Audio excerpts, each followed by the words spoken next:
Well, we went and drug another mistake home. This one's an 87. It's a Bronco XLT 302 and an automatic.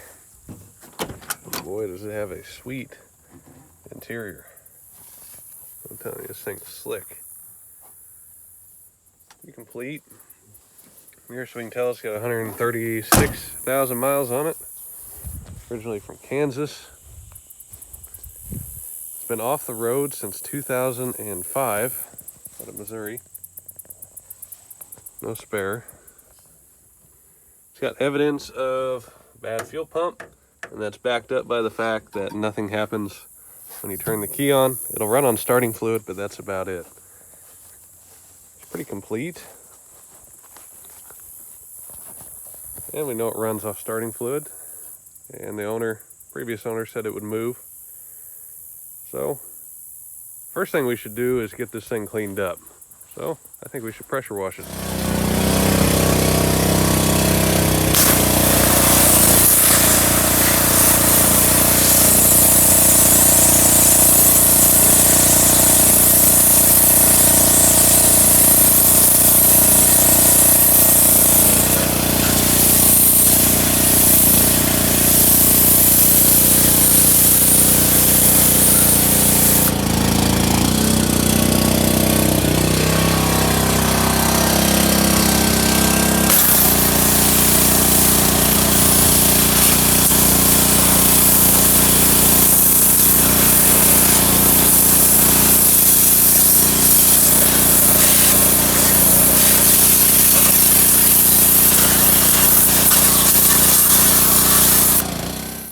Okay, so we're back on the Bronco. It's been a while. Off camera, I spent quite a few hours trying to figure out why we didn't have power to the fuel pumps. Traced all the wiring, could not figure it out. It looked good. Relay looked good. One thing I noticed, I don't know if I showed it before, but the guy we bought it from said he put a new fuel pump in it. We assumed he did it the right way, not chopped a hole in the floor. But yeah, that's nice. So it turns out, anyway, he put a new fuel pump in it because he thought it was bad. It turns out the old one works great. It wasn't that at all. It was the fact that this wire here with this nut on it, this was just hanging down there in the engine bay.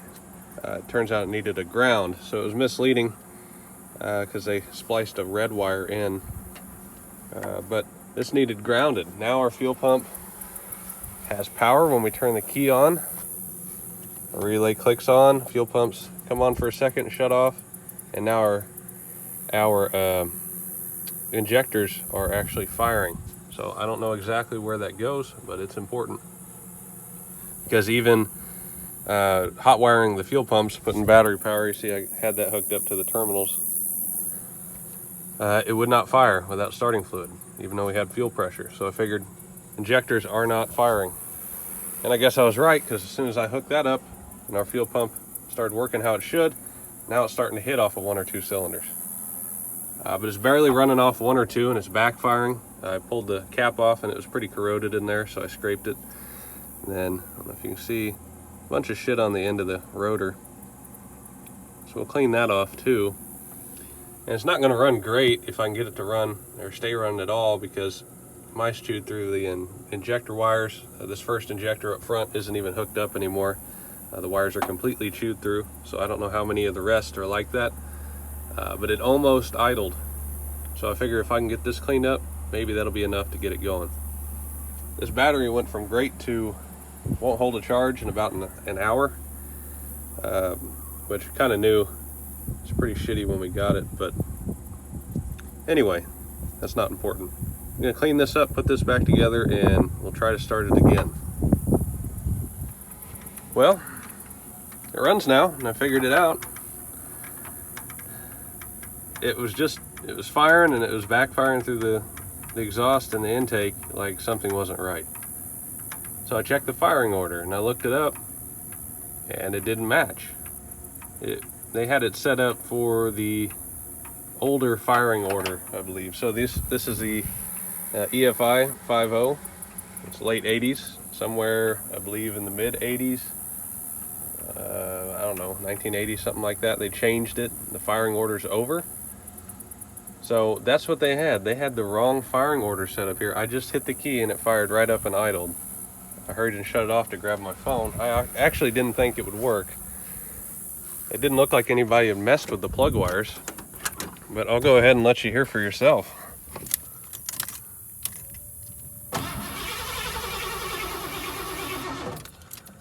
Never mind, battery's dead.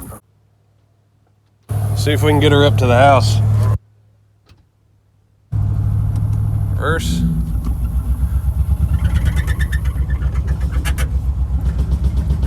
Oh, we got some.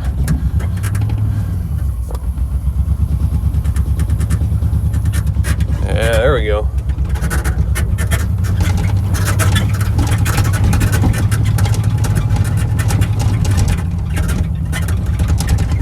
Just surprise Dad and see what he thinks. Geez, we're making noise. Oh, we got brakes. No, not really. We'll call it. We don't want to run it too long. Got all the leaves and corn and straw and stuff on the engine. But that's a success right there. All right, so in the last clip, we had it running. Drove it up to the house real quick. From there, I got to looking at the wiring when it was parked at the house, and you know, we noticed that the injector up front, the wires had been eaten through. Started tugging on the harness, and turns out 3 out of the 4 on the right bank had been chewed through. So I'm surprised it ran as good as it did. We have a spare engine and harness just sitting in the garage from a parts truck. There's a 302. So that's out of a 95. So I took the harness off, spent all the time taking that engine harness off to see if I could swap it onto this and fix a lot of our wiring issues. But it turns out it was just too different. But the pigtails for the injectors were the same. So I was able to snip off those from the parts truck harness and splice them into this. So that's what I did after dark. And you can't even see it now. But the harness is all redone. I used heat shrink and connectors and wrapped it all up, taped it up, and put it back on. Now it runs on all 8 cylinders.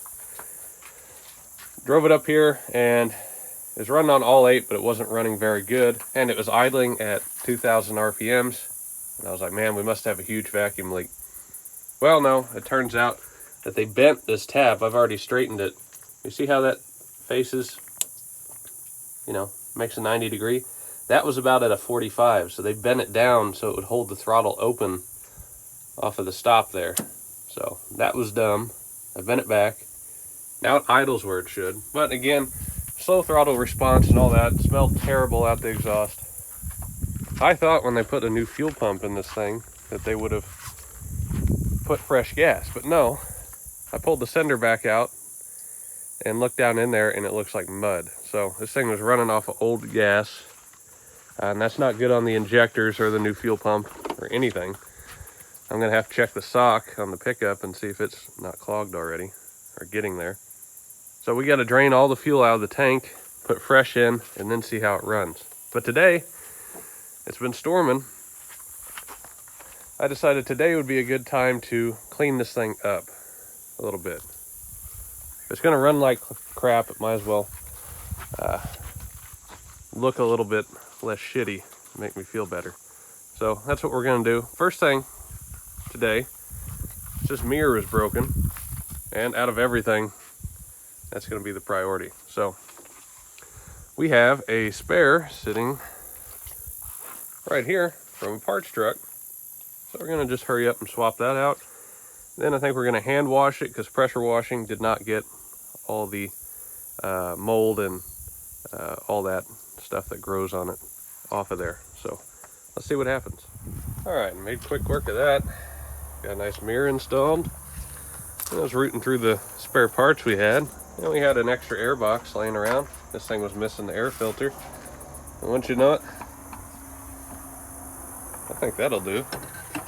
That's why I love parts trucks. Now we don't have to go to town and buy that. Oh, let's get that over.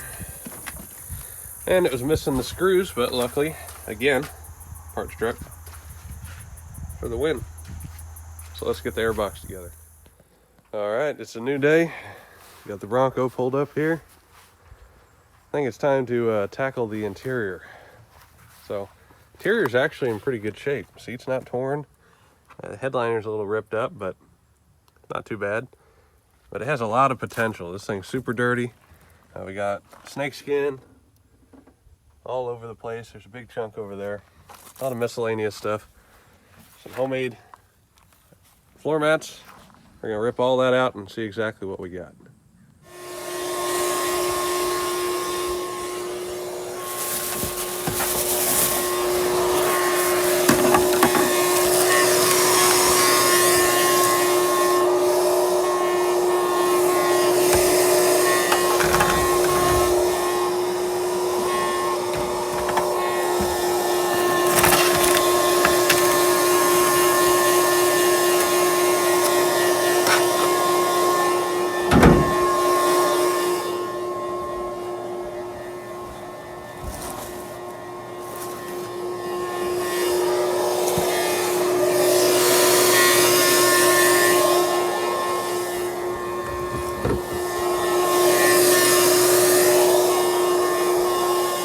Okay, got done vacuuming. Looks a lot better. It's not great. It's 100 times nicer than what it was. Trying to get an angle around here.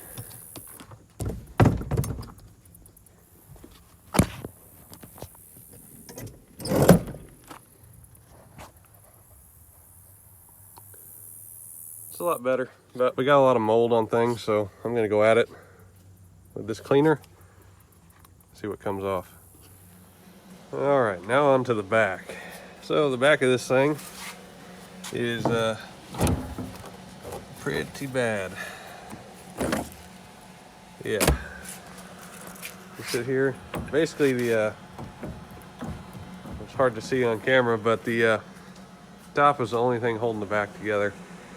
When you go to shut the tailgate, since the mounts are gone, the body sits like this, or the other way, and the top of the tailgate actually tries cutting into the top. You can see where it's done it for a while. So you have to shove the tailgate, and that twists the sides of the body back here and gets it to line up so you can shut it. So she's pretty rough, but we had to repair this on the other Bronco that we have. So it's kind of common on these, especially in the Midwest, but I don't know what we're going to do about that. Right now we're just going to clean up the back just like we did the front. Front actually turned out pretty good for just a quick clean. Looks pretty nice. New development. I had the window rolled down, went to roll it up, and the motor, I guess, stripped. A gear or something, because it just, you can hear it spinning, but it doesn't actually move anymore, and it floats freely. So you got to take the door panel apart and figure out what happened there as well. So cool, more stuff to fix. This is the power window motor for the driver's side. Went to roll up the window, it was going slow, and then it caught and I heard a pop, and then the motor, you could hear it spinning free, but the window wasn't moving. So Googled the issue, pulled it apart, and sure enough we found the problem, and it is fixable. So we'll show you how we did that. Basically how this works: you got your motor, it rotates the shaft of the motor, which has a worm gear on this side and engages with these teeth. So this sits down in there. Now the gear that actually runs the regulator is right here. It sits down on this shaft inside there. Now the thing is, it's supposed to have 3 like nylon or plastic pieces in here to absorb some of the shock of that. But when they degrade over time, they crumble and fall apart, and this is allowed to spin completely around or pop past. And so your motor's rotating, but your window's not actually going up and down. So a quick fix for that, thanks to somebody on YouTube, they had a good idea. Right here, I've went ahead and made replacements. All this is a 1/4-inch fuel hose with the tips, the screw-on tips from spark plugs. Fits and presses right down in the center perfectly. So then you just drop them in like so. hard to do it sitting here. But basically recreates those pieces, and they'll fit right in the grooves here on this triangle. So it'll hold it in place. We still have some rubber, so it has some cushion. And the window will work again. So I'm going to go ahead and throw this back together and put it back in there. And I'll bring you guys back when the window's hopefully working.